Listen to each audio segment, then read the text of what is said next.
Hello बच्चों, इस channel में आपका फिर से स्वागत है। हम इस चैनल पर नीट के पिछले साल के फिजिक्स क्वेश्चन पेपर सॉल्व करने की कोशिश करते हैं।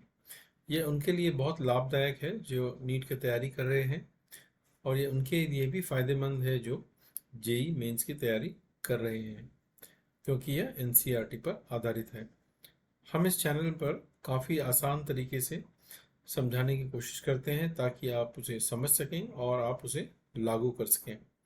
अगर इस चैनल पर आप कुछ सीख रहे हैं तो आपसे दरख्वास्त है कि आप हमारे चैनल को लाइक और सब्सक्राइब करें ताकि हमें और भी कंटेंट बनाने की प्रेरणा मिले। अगर आपके कोई सवाल हैं तो आप उसे बेझिझक कमेंट्स में पोस्ट करें, हम उनका उत्तर शीघ्र देंगे। तो हम अभी आगे बढ़ते हैं। तो हमने पिछले वीडियो में वेक्टर्स के कुछ क्वेश्चन हमने पोस्ट किए थे। अब अभी हम उनका सोल्यूशन निकालने की कोशिश करेंगे, लेकिन उसके पहले कुछ कॉन्सेप्ट्स जाना ज़रूरी है। कॉन्सेप्ट्स में हम ये समझते हैं कि आखिर ये वेक्टर होता क्या चीज़ है, राइट। सो हम लोग वेक्टर को कभी भी देखेंगे तो पहले हमें कोऑर्डिनेटेड ज्योमेट्री जानने की ज़रूरत है। तो मानिए कि कोऑर्डिनेटेड ज्योमेट्री में ये इस तरफ एक्स एक्सिस है जो राइट की तरफ जाता है, और ऊपर की तरफ जो है ये वाई एक्सिस जाता है, और ये जेड एक्सिस है जो इन दोनों के परपेंडिकुलर दिशा में है, जो कि 3D दर्शाता है। ये जब ऊपर की तरफ जाता है तो हम इसको positive x axis y axis बोलते हैं। जब ये दाहिनी तरफ जब जाता है तो इसको हम पॉजिटिव एक्स एक्सिस बोलते हैं, और ये जेड एक्सिस होता है जब इस तरफ जब जाता है तो उसको हम पॉजिटिव जेड एक्सिस बोलते हैं। वेक्टर्स के टर्म्स में हम लोग एक्स एक्सिस वाले जो डायरेक्शन है उसको हम लोग आई कैप बोलते हैं। आई और ये कैप का मतलब, फॉर एग्जांपल मैं बोलना चाहता हूँ आई कैप, तो ये कैप का मतलब जो होता है इसका मतलब होता है यूनिट वेक्टर। ओके, ये हम लोग हर समय देखेंगे। इसको हम लोग यूनिट वेक्टर बोलते हैं, जिसका यूनिट वेक्टर मतलब जिसका मैग्नीट्यूड जिस एक 1 यूनिट है। ओके, तो इसलिए हमने यहाँ पे आई दिया है। वैसे ही जे का भी हम लोग जे देते हैं और ऊपर में कैप देते हैं, मतलब ये एक यूनिट वेक्टर है, इसका मैग्नीट्यूड 1 है और इसका डायरेक्शन वाई एक्सिस की तरफ है। वैसे ही के का भी हम लोग के, अब अगर आप देखेंगे तो के कैप ने दिया है, मतलब ये भी एक यूनिट वेक्टर है जिसका डायरेक्शन है जेड एक्सिस की तरफ, और इसका वैल्यू जो है, इसका मैग्नीट्यूड जो है 1 यूनिट है। ओके, तो हम लोग देखते हैं पोजीशन वेक्टर क्या चीज़ होती है। तो पोजीशन वेक्टर जैसे फॉर एग्जांपल हम जैसे कि मानो हम बोलते हैं 6i+4j। ओके, 6i+4j अगर हम बोलते हैं तो इसका मतलब कि जो एक्स डायरेक्शन में जो इसकी वैल्यू है, जो एक्स डायरेक्शन में है वो है 6। ओके, तो इसको हम लोग बोल सकते हैं 60। अगर कोऑर्डिनेट ज्योमेट्री के संदर्भ में वो 60 हो गया, ठीक है। और 4j मतलब ये ऊपर में ये 0 4 है, राइट। तो ये जो पॉइंट हो गया इसको हम लोग पोजिशन वेक्टर हम लोग बोलेंगे इसका 6i+4j। वैसे अगर मानिए अगर नेगेटिव हुआ तो मानिए ये -3 है और नेगेटिव 0 -2 है, राइट। तो यहाँ पे जो वेक्टर होगा, यहाँ पे जो होगा, राइट, तो यहाँ पे जो होगा इसको हम लोग बोलेंगे -3i -2j। ओके, -3i फिर से लिख देता हूँ उसको ठीक से, -3i -2j। ओके, हम लोग ऐसे लिखेंगे इसको। इसका मतलब कि इसमें x भी नेगेटिव है, इसमें y भी नेगेटिव है इसमें, ठीक है। ये ऐसे ही हम लोग के बेस में डाल सकते हैं। फॉर एग्जांपल हमने लिख दिया मानो -3i -2j प्लस से फॉर एग्जांपल 3k। ओके, तो इसका मतलब कि इसमें के भी आ गया, जिसमें के का जो है वो पॉजिटिव है इसमें, राइट। के का जो वैल्यू है पॉजिटिव है क्योंकि ये एक्स डायरेक्शन, क्योंकि ये इस डायरेक्शन में है, राइट। अगर उल्टी दिशा में रहेगा तो उसका वैल्यू निगेटिव हो जाएगा। ओके, तो ये तो हो गया पोजीशन वेक्टर कि हम लोग कैसे रिप्रेजेंट करते हैं। अभी है मैग्नीट्यूड वेक्टर। तो मानो कि एक मैग्नीट्यूड दिया हो, एक वेक्टर दिया हो ai-bj+ck। ओके, अगर ऐसा एक वेक्टर अगर हमें हमें दिया हो तो इसका हम लोग मैग्नीट्यूड कैसे निकालेंगे, मतलब उसका वैल्यू कितना है। हम लोग क्या करेंगे, इसके कोएफिशिएंट को हम लोग इस स्क्वायर करेंगे और सभी को ऐड करके उनका स्क्वायर रूट निकाला। तो हमने क्या किया, इसका इसका कोएफिशिएंट जैसे आई का है, कोएफिशिएंट ए है तो हमने ए स्क्वायर किया। जे का कोएफिशिएंट क्या है, -b है तो हमने -b स्क्वायर किया यहाँ पे। और k का कोएफिशिएंट जो है c है, तो हमने प्लस सी स्क्वायर किया और ये पूरे को हमने ऐड किया और इसका हमने स्क्वायर रूट किया, राइट। तो इससे हमको मैग्नीट्यूड ऑफ वेक्टर मिल जाएगा, राइट। ओके, इसी में यूनिट वेक्टर क्या होता है? यूनिट वेक्टर बोलते हैं जब जिस वेक्टर का मैग्नीट्यूड जब होगा वन, मैग्नीट्यूड एक यूनिट हो जब होगा, वन यूनिट जब होगा, तो उसको हम लोग बोलते हैं यूनिट वेक्टर। ओके, ऐसे ही नेक्स्ट कॉन्सेप्ट हम कवर करते हैं। ये दूसरा है कि मल्टीप्लिकेशन ऑफ वेक्टर्स को, हम लोग वेक्टर्स को मल्टीप्लाई कैसे करेंगे। तो मल्टीपल वेक्टर्स का हम लोग दो तरह के प्रोडक्ट होते हैं, एक है डॉट प्रोडक्ट होता है और दूसरा है क्रॉस प्रोडक्ट। ओके, तो डॉट प्रोडक्ट जो रिजल्टेंट वेक्टर जो निकलेगा, सो मानिए कि हमने दो वेक्टर्स को मल्टीप्लाई किया, राइट, जैसे कि ए और बी है। ए बनाम ए है 6i plus 4j plus minus 5k, एक वेक्टर है, और बी जो है 4i minus 2j plus 3k है, राइट। अगर ये दो वेक्टर हैं तो इनको हम लोग अगर मल्टीप्लाई करेंगे, दो वेक्टर्स हमने बोलते हैं मल्टीप्लिकेशन करने के लिए, तो एक दो है, एक डॉट प्रोडक्ट अगर करेंगे तो उसका जो रिजल्टेंट होगा स्केलर होगा। स्केलर मतलब कि जिसका कोई दिशा नहीं होगा, उसमें सिर्फ वैल्यू रहेगा, उसमें आई जे के कुछ भी नहीं रहेगा। ओके, तो उसको हम लोग बोलते हैं स्केलर। अभी हम एक इसका उदाहरण लेंगे तो अब समझाएंगे आपको कि कैसे होता है वो। दूसरा है क्रॉस प्रोडक्ट है, जो कि है A cross B. Okay, A cross B है, जिसमें उसका रिजल्टेंट जो रहता है वो तो एक वेक्टर क्वांटिटी रहता है, ठीक है। अभी डॉट प्रोडक्ट को हम लोग जैसे बोले कि हम लोग a dot b is equal to a b और कॉस थीटा। तो कॉस थीटा क्या है? थीटा जो है, मानिए कि आप ये ए आपका है, ओके, ये ए वेक्टर जा रहा है और ये समझ ले बी वेक्टर जा रहा है, राइट। तो ये थीटा जो है, ये इनके इनके बीच का जो बीच का जो एंगल है उसको हम लोग थीटा बोलते हैं, राइट। ओके, तो ए डॉट बी जो है, ए ये है इसका मॉड्यूलस, मतलब ये इसका है मैग्नीट्यूड, इंटू बी वेक्टर का मैग्नीट्यूड जो है, इंटू कॉस थीटा। थीटा दोनों के बीच में एंगल है। ओके, तो ये ए बी कॉस थीटा अगर हुआ, तो मानिए अगर थीटा अगर जीरो हुआ तो क्या वैल्यू हो जाएगा इसका? ये हो जाएगा ए बी। ओके, ये ए बी हो जाएगा जब थीटा जब जीरो रहेगा, ठीक है। और अगर थीटा मानिए अगर 90 डिग्रीज हुआ तो थीटा हमें मालूम है कि कॉस थीटा 90 होता है, तो ये क्या हो जाएगा पूरा, कॉस 90 जीरो होता है तो ये पूरा जीरो हो जाता है, राइट।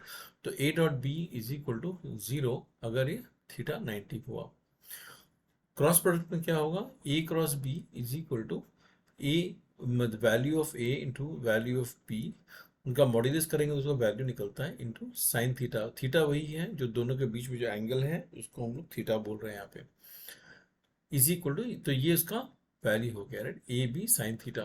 अभी क्या होगा? थीटा अगर जीरो हुआ तो क्या होगा? साइन थीटा जीरो हो जाएगा तो इसका पूरा वैल्यू जीरो हो जाएगा, राइट। तो उस समय A cross B is equal to zero हो जाएगा जब थीटा जीरो रहेगा। और अगर 90 अगर हुआ तो, अगर दोनों के बीच में एंगल अगर 90 डिग्री हुआ तो उसका मतलब होगा ए इंटू बी, क्योंकि उसमें साइन थीटा वन होता है, राइट। ओके, तो अभी आप समझ गए होंगे कि मानिए दो वेक्टर है, उनका हम लोग डॉट करते हैं तो कॉस थीटा आएगा, राइट। ओके, अगर ये दो वेक्टर अगर हैं, अगर अगर इनके बीच का अगर वैल्यू 90 होता है तो वो जीरो हो जाएगा, राइट। तो हम लोग इसको देखते हैं कि अभी हम लोग देखते हैं dot vector co dot product कैसे बनाते हैं, मल्टीप्लाई करते हैं, राइट, उनको। तो 6i plus 4j minus 5k और 4i minus this thing, right. अभी हम लोग इसमें करते हैं 6i इंटू 4i करेंगे, तो 6i इंटू 4i क्या होगा? दोनों के बीच के ये भी i है, ये भी x डायरेक्शन में, ये भी x डायरेक्शन में, राइट। तो 6i और 4i को मल्टीप्लाई करेंगे तो दोनों के बीच में एंगल जो है वो जीरो है, राइट। तो क्या हो जाएगा? सिर्फ इसका प्रोडक्ट बच जाएगा, राइट। यहाँ पे क्या है? उनके बीच का जो प्रोडक्ट है वही बच जाएगा, राइट। तो 6 4 जा 24 हो जाएगा ये। Okay, okay, 6i minus 12j, 6i into minus 2j। अभी क्या होगा? ये i इंटू जे क्या होगा? i और j के बीच में डायरेक्शन क्या, एंगल कितना होता है? i तो x हुआ और j हुआ आपका वाई एक्सिस, तो दोनों के बीच में एंगल कितना 90 डिग्रीज होता है, राइट। तो इसीलिए अगर आई को जे से अगर मल्टीप्लाई करेंगे तो क्या होगा? चूंकि एंगल 90 डिग्रीज है तो उनका जो प्रोडक्ट जो आएगा वो जीरो हो जाएगा, राइट। तो इसीलिए 6i इंटू -2j हो जाएगा 0। ओके, वैसे ही 6i इंटू 3k अगर करेंगे तो वो भी 0 होगा, क्योंकि i और k के बीच में डायरेक्शन जो है वो 90 डिग्रीज का है। ओके, हमने पिछले वाले में देखा था, यहाँ पे हमने देखा था कि i अगर ऐसे है, z अगर ऐसे है, तो दोनों के बीच में एंगल जो है वो 90 डिग्रीज है, राइट। और 90 डिग्रीज अगर हुआ तो उनका प्रोडक्ट जो है क्या हुआ, 0 हो जाएगा, राइट। करेक्ट। तो इसका मतलब ये हुआ, अगर आई वाले वेक्टर को अगर जे से मल्टीप्लाई करें या के से मल्टीप्लाई करें तो हर समय वो 0 होगा। सो हमें सिर्फ अगर डॉट प्रोडक्ट में हमें वही उसी का वैल्यू मिलेगा जो कि समान वेक्टर से मल्टीप्लाई हो रहा होगा। मतलब कि आई का आई से होगा, जे का जे से होगा और के का के से होगा, तभी हमें वैल्यू मिलेगा। ठीक है, तो ये तो था 6i इंटू 4j 24 हुआ। अभी प्लस 4j का देखते हैं, 4j इंटू 4i, ये भी 0 होगा क्योंकि j और i के बीच में एंगल जो है 90 डिग्री है। ठीक है, और 4j इंटू माइनस जो इसका मिरर को मिलेगा, राइट। तो 4 इंटू -2 हो जाएगा 8 -8। ओके, और ये है जो है j इंटू जे, उनके बीच में एंगल जो है 0 है, तो उनका अगर बीच में अगर एंगल 0 होगा तो हमने नीचे देखा था कि वो a इंटू बी हो जाएगा। ठीक है, तो मल्टीप्लाई किया तो वो हो जाएगा -8। और 4j को अगर किसी और से मल्टीप्लाई करेंगे हम, अगर 4j को 4i से मल्टीप्लाई करेंगे तो वो भी 0 होगा। और 4j को 3k से मल्टीप्लाई करेंगे तो वो भी 0 होगा, क्योंकि इनके बीच का जो एंगल है वो 90 डिग्रीज है, राइट। अभी हम लोग -5k की तरफ बढ़ते हैं। ऐसे ही -5k अगर 4 से a से मल्टीप्लाई करेंगे तो वो 0 होगा, क्योंकि k और i के बीच में जो एंगल है वो 90 डिग्रीज होता है, राइट।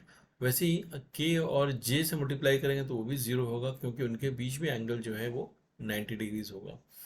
लेकिन अगर -5k और +3 से मल्टीप्लाई करेंगे तो ये क्या हो जाएगा, -15, राइट। जस्ट उसी तरह जिस तरह हमने पहले किया। तो ये कितना हो गया, 24 -8 -15, तो 15 या 23 हो गया, तो ये हो गया 1। ओके, तो a को अगर हम b से मल्टीप्लाई करते हैं तो ये हो जाएगा 1। इसमें देखिएगा इसमें कि इसमें हमने कोई भी डायरेक्शन नहीं दिया है, इसमें आई जे के कुछ भी नहीं है। ओके, तो याद रखिएगा। अभी हम लोग चलते हैं क्रॉस मल्टीप्लिकेशन की तरफ। तो क्रॉस मल्टीप्लिकेशन कैसे होता है, तो मानिए कि यही दो को अगर हम क्रॉस मल्टीप्लाई करें, हमने यहाँ क्रॉस इंडिकेट किया है, तो 6i + 4j - 5k cross 4i - 2j + 3k। तो इसको हम लोग एक डिटर्मिनेंट की तरह इसको मैट्रिक्स मल्टीप्लिकेशन करते हैं। ठीक है, तो इसको आई जे के ऊपर लिखा, जिसको पहले है, जो पहले है समझिए ए पहले है, तो ए का जो वैल्यू है कोएफिशिएंट उसको हमने ऊपर लिखा 6 4 और -5। बी का कोएफिशिएंट क्या, 4 -2 3, तो इसको हमने यहाँ लिखा। ठीक है, अभी हम लोग क्या करेंगे, इसको अभी आई को कांस्टेंट रखेंगे। ठीक है, और क्या करेंगे, 4 इंटू 3 माइनस -5 इंटू -2, तो क्या करेंगे, आई का 4 इंटू 3 बराबर हो गया 12। Okay, minus, okay, -5 into -2, okay, तो वो कितना हो जाएगा 10, राइट। तो ये हो जाएगा -10। ओके, प्लस जे, ओके, प्लस जे होगा, आई क्या होगा ये वाला, प्लस जे जो है ये होगा 6 इंटू 3। ओके, लेकिन ये चूंकि जे है तो हमको क्या करना पड़ेगा, इसको पहले नेगेटिव करना पड़ेगा, या फिर हम इसी को नेगेटिव कर देते हैं, जे को यहाँ पे नेगेटिव कर देते हैं। ओके, तो -j इंटू 6 इंटू 3 हो जाएगा 18, माइनस 4 इंटू -5 को होता है -20, तो ये हो जाएगा -20। ओके, नाउ प्लस के, अभी क्या होगा, के को हम लोग पकड़ेंगे, तो क्या होगा, 6 इंटू -2 या -12, और ये -12 -16, -12 -16, तो ये हो जाएगा 12 -10 is 2, तो ये हो जाएगा 2i। ओके, माइनस जे 18 + 20 38 होता है, तो ये हो जाएगा -38j। ओके, और ये हो जाएगा प्लस के 10 -28 के। ओके, तो हम लोग इस तरह मल्टीप्लाई करते हैं वेक्टर्स को। ठीक है, तो ये जानना बहुत ज़रूरी है, क्योंकि ये इसका एप्लीकेशन हमको बाद में ये बार बार हम लोग को करना पड़ेगा। ठीक है, अभी हम लोग आगे बढ़ते हैं। तीसरी बात है कि व्हाट इज यूनिट वेक्टर, हमने पहले समझाया था। जैसे जिसका मैग्नीट्यूड अगर 1 यूनिट है तो उसको हम लोग यूनिट वेक्टर बोलते हैं। ये कुछ फॉर्मूला हमें याद रखना पड़ेगा, जैसे कि लीनियर वेलोसिटी और एंगुलर वेलोसिटी जो है is equal to angular velocity, ये इसका क्रॉस मल्टीप्लिकेशन होता है, ठीक है। क्रॉस में रेडियस वेक्टर, तो याद रखिएगा। तो अगर हमें W दे दिया हो, एंगुलर वेलोसिटी अगर दे दिया होगा और रेडियस वेक्टर अगर दे दिया होगा, तो हमें अगर पता करना होगा कि लीनियर वेलोसिटी कितना होगा, तो लीनियर वेलोसिटी हम इनका क्रॉस मल्टीप्लिकेशन करेंगे। इसी तरह, और चूंकि आपने अगर देखा होगा कि क्रॉस मल्टीप्लिकेशन में हमको डायरेक्शन का ज्ञात रहना चाहिए कि ये R इन क्रॉस W नहीं होगा, बल्कि ये W क्रॉस R होगा। तो ये हमें ज्ञात रहना चाहिए, राइट। इसका कौन सा पहले होगा कौन सा बाद में, ज्ञान रहना चाहिए। तो इसका इसका फॉर्मूला अगर हम लोग याद कर लें, ये बेहतर होगा। वैसे ही tau is equal to R cross F। Okay, tau है टॉर्क, R है आपका पोजिशन वेक्टर, क्रॉस F है cross multiplication of into F, right. F है फोर्स। तो ये कुछ कॉन्सेप्ट हमको याद रखने पड़ेंगे, जो कि हमको बहुत हेल्प करेंगे प्रॉब्लम सॉल्व करने में, ठीक है। अब हम लोग आगे बढ़ते हैं। हम लोग उसके कॉन्सेप्ट सब जान गए, तब हम लोग अब आगे बढ़ते हैं, ठीक है। तो पहला क्वेश्चन क्या है, a particle is moving such that its position vector coordinates x y at 2 3 at time t0। तो टाइम 2 0 में तो इसका कोऑर्डिनेट्स कितना हो गया यहाँ पे, 2 3, राइट। 2 3 से कोऑर्डिनेट्स है, okay. And 13 14 at t is equal to 5 seconds, okay. और 13 14 यहाँ पे जो है, यहाँ पे 13 14, ओके। तो यहाँ पे है 13 14, ओके, राइट। तो हमें पता करना है कि what is the average velocity from t is equal to 0 to t is equal to 5, okay.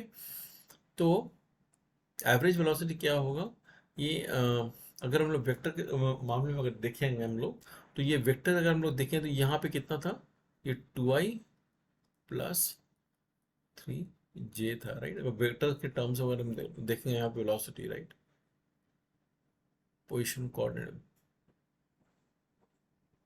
Okay, sorry इसका पोजिशन कोऑर्डिनेट्स था, सॉरी इसका पोजिशन कोऑर्डिनेट जो था ये था इतना, okay, at t is equal to 0, okay. और r at t is equal to 5, ये कितना है, ये कितना है 13i plus 14j, right. 13i plus 14j, okay. तो इनका डिफरेंस कितना हो गया फिर मेरा। तो अभी हमको एवरेज वेलोसिटी निकालना है। तो एवरेज वेलोसिटी निकालने के लिए हमको एवरेज वेलोसिटी हम लोग जानते हैं, velocity is equal to distance divide by time. तो हमको यहाँ डिफरेंस कितना है डिस्टेंस का, कितना डिस्टेंस चला है, ये हो जाएगा 13i माइनस 12i, राइट। तो ये हो जाएगा 11i, और 14j माइनस 3j, राइट, ये कितना हो गया प्लस 11j, ओके। और टाइम कितना लिया है ये, टाइम टाइम लिया है 5 seconds, right, from 0 t equal to 0 to t equal to 5, तो ये हो गया 5। तो कितना हो गया 11/5 i प्लस j, ओके। तो ये हो गया इसका आंसर। अगर आप देखेंगे इसका, तो इसका आंसर जो है, ये फोर्थ ऑप्शन जो इसका होगा, ये उसका आंसर होगा, ओके। अभी हम लोग नेक्स्ट प्रॉब्लम की तरफ बढ़ते हैं। The velocity of A particle at the initial point is, ये दिया हुआ है कि इनिशियल जो वेलोसिटी है इसका, राइट, इनिशियल जो वेलोसिटी है यहाँ पे 2i प्लस 3j है यहाँ पे, राइट। 2i प्लस 3j है, तो इसका मतलब ये क्या हुआ कि मानिए कि बॉडी इस तरफ जा रही है, राइट। तो शुरू में अगर आप ध्यान दीजिएगा, तो ये बॉडी जो है इस तरफ जा रही है, राइट, इस तरफ, करेक्ट।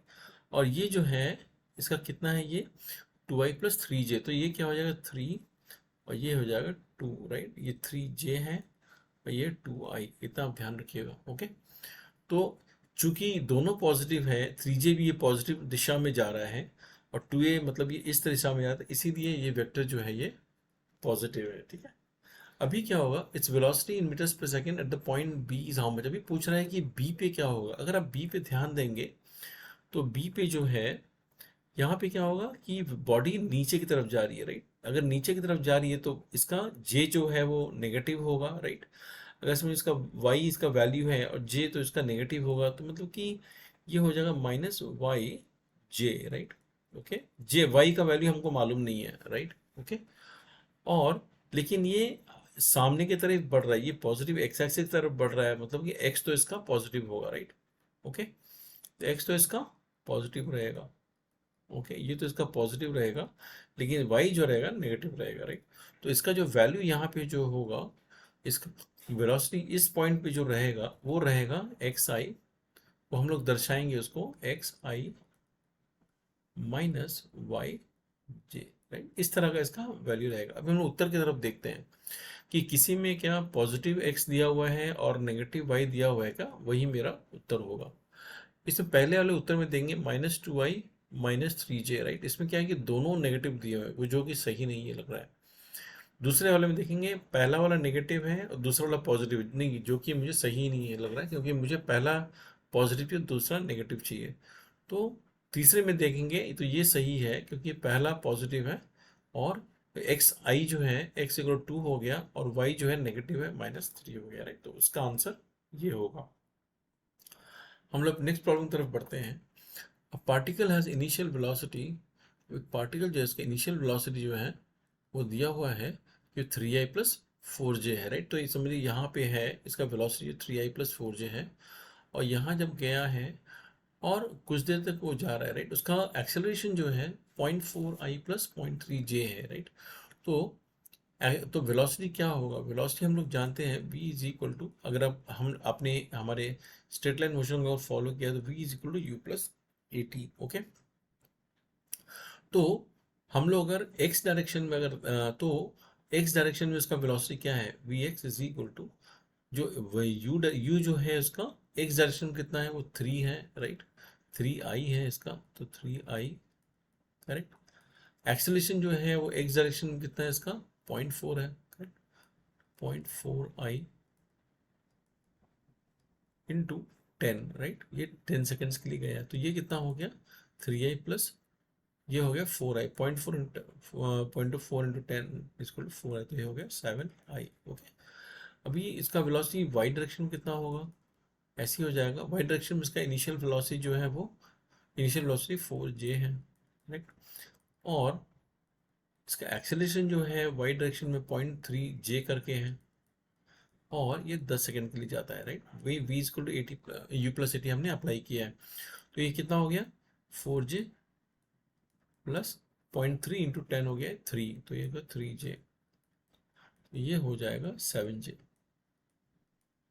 ओके, तो ये हमको मालूम है इसका वेलोसिटी जो है, velocity is equal to seven i plus seven j. अभी हमको क्या करना है, इसका स्पीड निकालना है, राइट। स्पीड मतलब जो है वो मैग्नीट्यूड ऑफ वेलोसिटी होता है, क्योंकि स्पीड स्केलर होता है, वेलोसिटी वेक्टर होता है, राइट। तो इसका मैग्नीट्यूड कैसे निकालेंगे, हमने कॉन्सेप्ट में देखा था। तो हम लोग क्या करेंगे, दोनों का कोएफिशिएंट जो है उनका स्क्वायर करेंगे, उनको ऐड करेंगे और पूरे का स्क्वायर रूट करेंगे, राइट।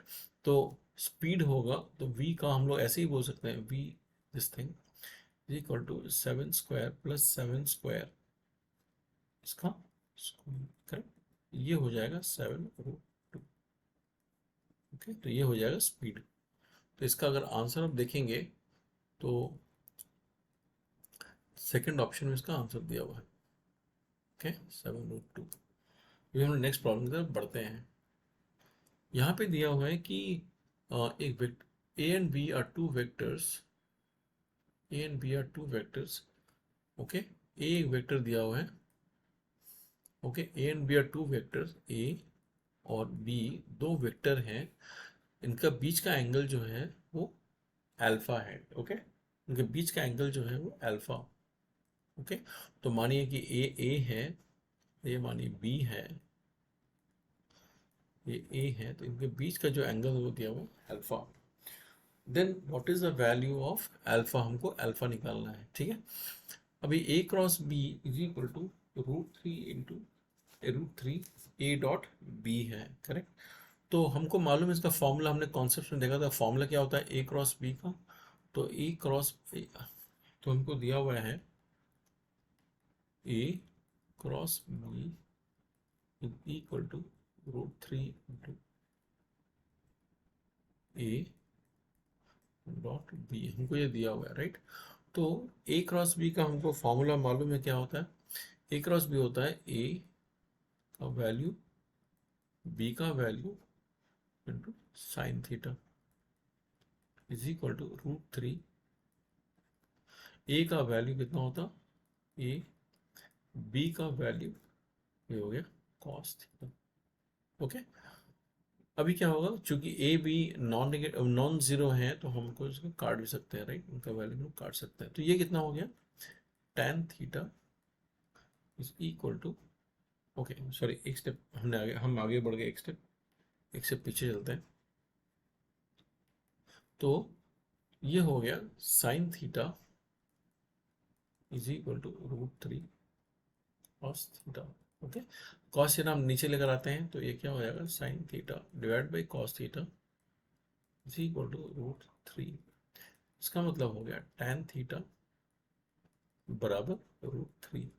तो अगर tan थीटा बराबर √3 है तो इसका मतलब क्या हो जाएगा, अगर आप जानते होंगे तो theta is equal to 60 degree. Okay, तो थीटा हो गया 60 डिग्री, जो कि इसमें उत्तर दिया हुआ है, राइट। वो पहला वाला उत्तर जो है वही सही होगा। ओके, अभी हम लोग नेक्स्ट प्रॉब्लम की तरफ बढ़ते हैं।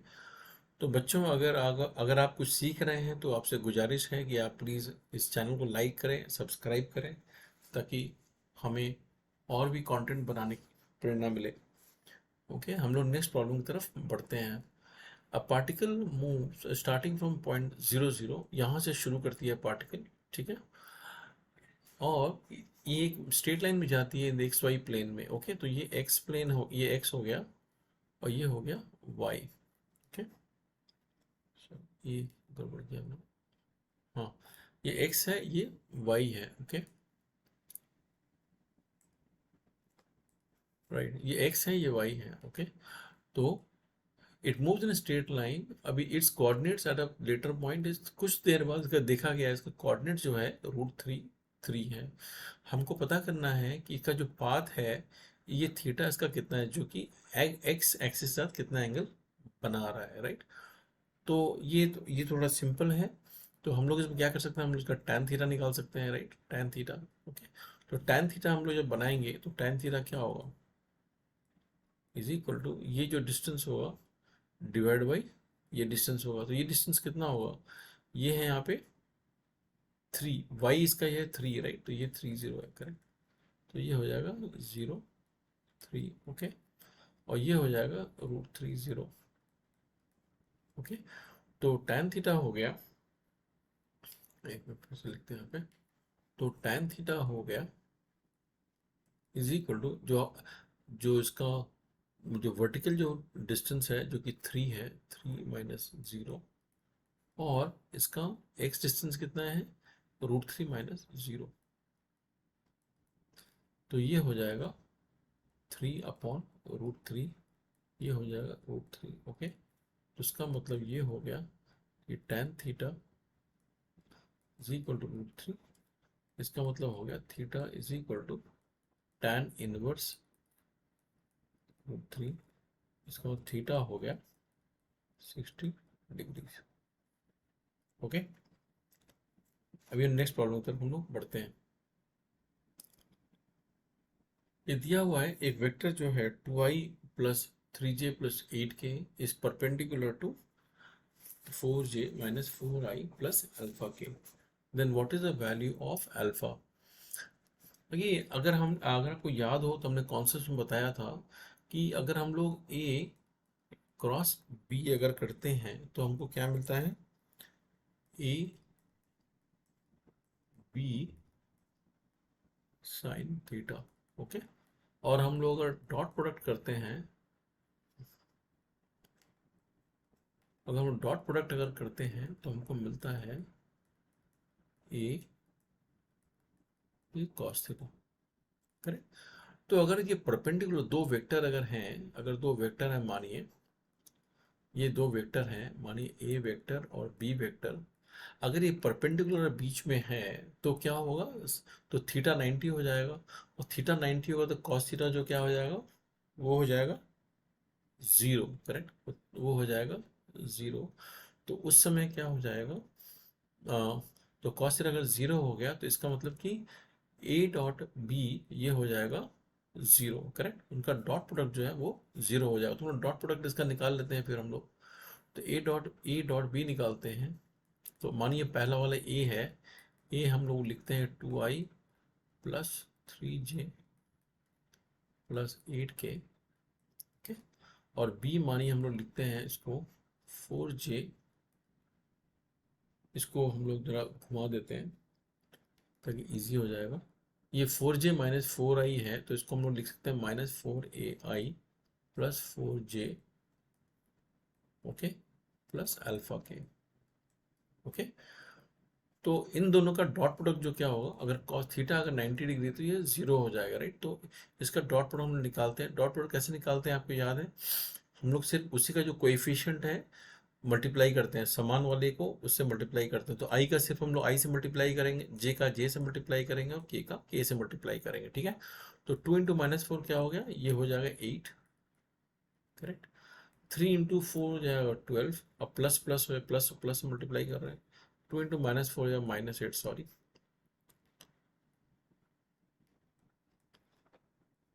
प्लस 3 इंटू 4 हो गया 12, और प्लस 8 इंटू अल्फा हो गया प्लस 8 अल्फा। तो ये हो जाएगा 0, करेक्ट, बिकॉज थीटा 90 है तो ये 0 हो जाएगा, राइट। तो ये हो जाएगा 4 plus 8 alpha, this is equal to 0, okay. तो हो गया 8 अल्फा इज इक्वल टू 4 को अगर इस तरफ ले आएंगे तो ये हो जाएगा -4। इसका मतलब ये हो गया alpha is equal to -4/8, okay, minus half. तो ये हो जाएगा उत्तर। और उत्तर में अगर देखेंगे तो ये सी जो दिया हुआ है ये इसका उत्तर होगा। ओके फ्रेंड, सो ये वीडियो काफ़ी लंबा हो चुका है तो हम इसी को यहाँ समाप्त करेंगे।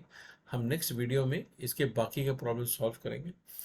तो अगर आपको ये प्रॉब्लम सही लग रहे हैं और आप कुछ सीख रहे हैं तो आपसे दरख्वास्त है कि आप इस चैनल को लाइक करें और सब्सक्राइब करें ताकि हमें और भी कंटेंट बनाने की मोटिवेशन मिले। ओके, तो हम लोग आप इसे प्रैक्टिस करें, हम नेक्स्ट वीडियो में बाकी का प्रॉब्लम सॉल्व करेंगे। Okay, thank you.